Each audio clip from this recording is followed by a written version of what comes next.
Hey guys, welcome back to the channel. We're back on this center console striper boat that we got. We need to work on the tilt and trim, get it working, hopefully, or at least moving to where we can get the motor down and change the foot oil in it. And we need to pop the cover off, hopefully either today or tomorrow, and start going through the motor. And we also want to check out the electrical system. We're going to put a battery in it so we can get the tilt and trim pump to work. And I'd like to show Clayton how to use his meter today. You want to learn how to use a meter? Mm-hmm. All right. So we'll talk a little bit about a 12-volt electrical system today and kind of give him an idea of what it is and get him started on that. So stay tuned and enjoy. All right. We're back working on the boat. We're trying to work on the tilt and trim for this Johnson. We just put a battery in here. This is this old used battery that I had sitting around.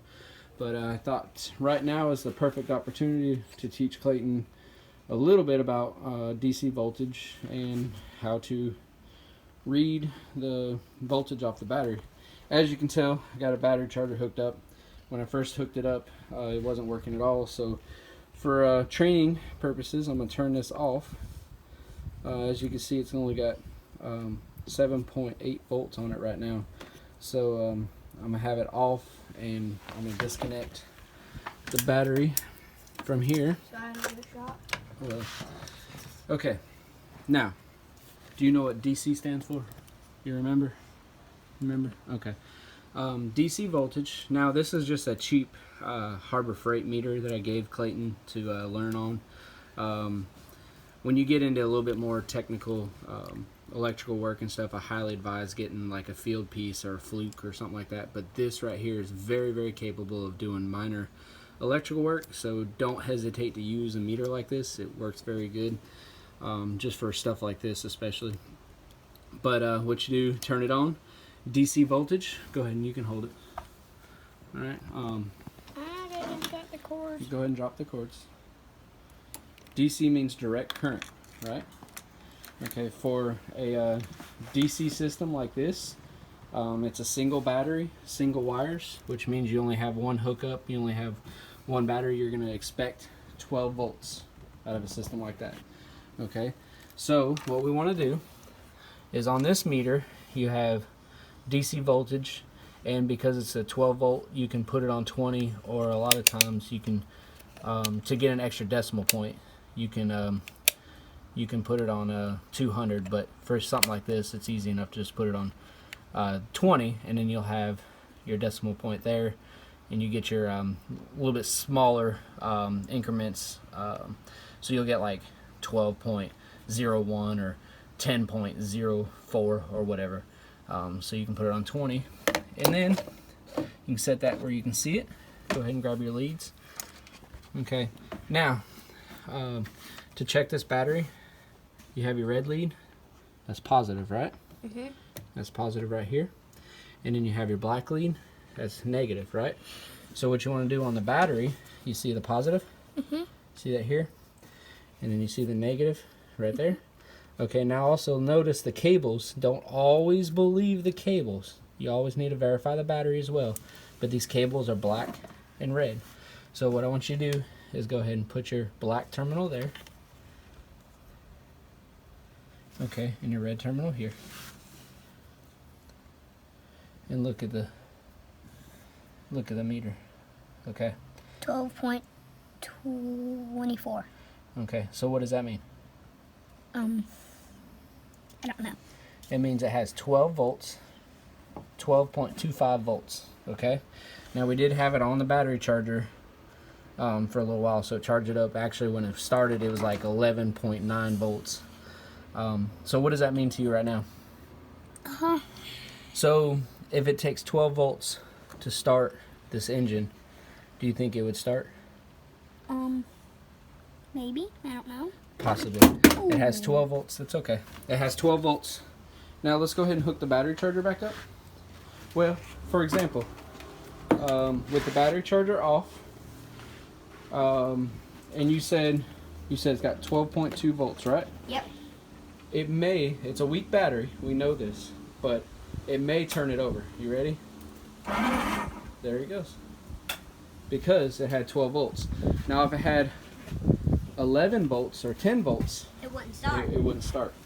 Okay, so for now we'll hook this battery back up and we'll let it charge. See, this is a smart charger, so it kind of is showing it's only got 7.7 volts. It might be a little inaccurate, obviously, but we'll turn it on and let it. This battery is kind of flat. It's really old. It's from like 2007, but amazingly it still works. And we'll let it charge up, and will give us enough energy to work on the tilt and trim on this motor. Also, I did want to note, let you know that these terminals here, you see how corroded and green they are? Did want to note that these terminals here, you see how corroded and green they are. You need to, this boat's been sitting for a really long time. I had to fool with this knob a little bit to get it to get a good connection. What I need to do is take a wire brush or some type of sandpaper or something and clean these connections off, and to where you don't have any extra resistance going through that connection into the cable. So it's really, really good to have a clean connection right there.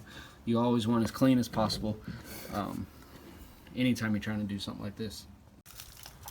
Alright, so we started looking at this tilt trim, and I believe it's low on oil, because if you start looking around on the lower side, pretty bad lighting, but it's got a lot of oil right there. And I believe if you look, this seal right here has got a lot of buildup on it. So these two holes right here, you actually can get a tool that gets in there and it'll take this off. This unthreads, and inside there's a bunch of O-rings and stuff. So if it's leaking, what we're gonna do is I'll get the rebuild kit and just rebuild both of these seals inside there. But for now, we're gonna take some 10W30 oil. It's just some regular, this is actually some leftover from lawnmower, whatever I had. But this 10W30 oil will work in the tilt and trim pump. I do not recommend running it all the time, and we are gonna clean this out and flush it and everything anyways. So the whole point of right now is to get it to make sure that the pump will work. So this is just temporary, and it will be flushed, but it will work. And I actually know people have ran it with 10W30 in the system, so I know it'll work. But so right now we're going to take this cap off. This is the reservoir for the hydraulic system, and this is the ram for the main tilt and trim, and these are the power assist, the lower power assist for the motor, and then there's actually the pump right here. This actually pumps the hydraulic system. And here in a few minutes, I'm going to try to explain how a hydraulic system works in a little small detail. We won't go too much into detail, but I try to explain a little bit how it'll work. So hold on, we'll be right back. I'm going to get this cap off and get the pump set up to try to get some oil in it. Alright, Clayton, you want to take the cap off? Alright. So get in there, see how it's a flathead slot right there? Try to hold the screwdriver as straight as possible, and then turn it counterclockwise. Whoa, see how you got to make sure you don't strip it out. Okay, hold it tight right there, and then turn it up towards counterclockwise. There you go. There you go. All right, you can take it off by hand now. Okay, set it up there so we don't lose it. Like I always do. Okay, let's so stick that inside there. There you go. And Pump? Yep, pump it. We'll pump it until we start getting a little bit of oil coming out of it. We're kind of downhill right now, so alright, go ahead just a little bit more. Give it a little bit more. Alright, I'm going to pull this out. put the cap back on there. Yeah, we spilled just a little bit. On my toes. Uh-oh. Well, it looks like I can take a bath. What'd you do with the screwdriver? Can A bit of oil in there right now. you go ahead and take this thing out? And this the reservoir shouldn't pressurize, but just in case we do need to get it on kind of tight, just to make sure we don't spew out everything. All right, so let's go ahead and give it a try. See what happens. Sounds better. Yeah, well, we know the pump's working, but we're gonna have a bunch of air in it now, so we're gonna have to bleed it off until we get some pressure inside there.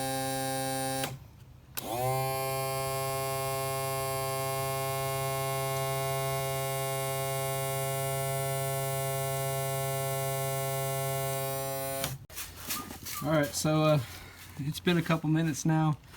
I had to set the camera down. I was trying to do this one-handed.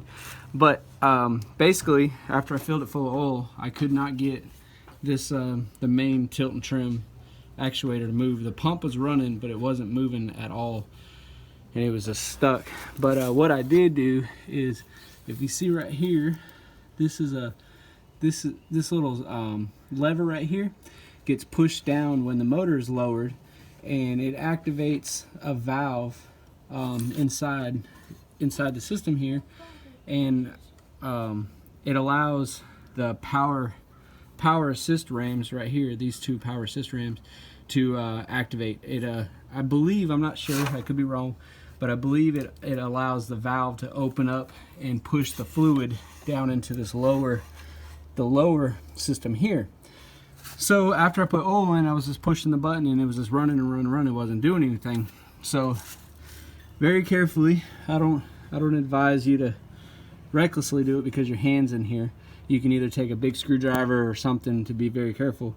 But what I did was I pushed down on this solenoid, and what it did was it forced fluid down into that chamber of this actuator here. And as soon as I did that, it started allowing fluid to go back through, and I believe that's what pushed the air up out of that main actuator. So Clayton, go ahead and push the up button. There you go. All right. Keep going. Keep going. Go ahead. All the way up, all the way up, all the way up. And you can hear it's got a lot of air in the system still. So what we're going to do, we're going to flip this up, and we need to get a new latch to hold the brace up. So what I'm gonna do is I'm gonna hold this, and I got my hand away from here, is so it won't get pinched. But now Clayton, go ahead and lower it. Okay. Now it's gonna get all the way down. Keep going. Keep going. Keep going. All the way. All right. That's good. Keep going. Keep going. I'm scared All the way. to do something. You're fine. Go all the way until it stops. All the way until it stops. There, you hear all the air. You hear that different noise. That's air in it. So keep going. Don't stop. All right, that's good. Now what we want to do is I'm gonna cycle it all the way up. What we're trying to do is bleed the air out of it, and what it should do is work its way back into the reservoir. And if I open the reservoir back up, there's a very good possibility some really bubbly oil will spill out. So that's all the way up. And then because the latch is broke, I gotta hold this. So Clayton, go ahead and lower it again.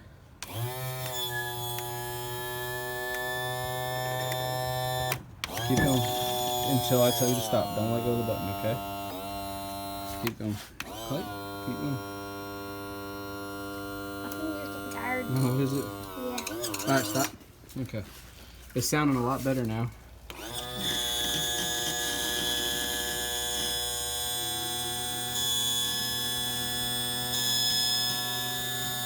I was gonna wait until it's close running.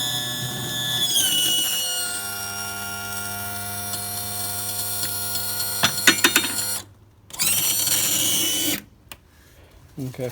It still sounds like it has some air in it, but like I said, I believe I found the culprit. Is if you look real close, it's starting to, you can see where it's been seeping out and leaking. It's got some buildup right there.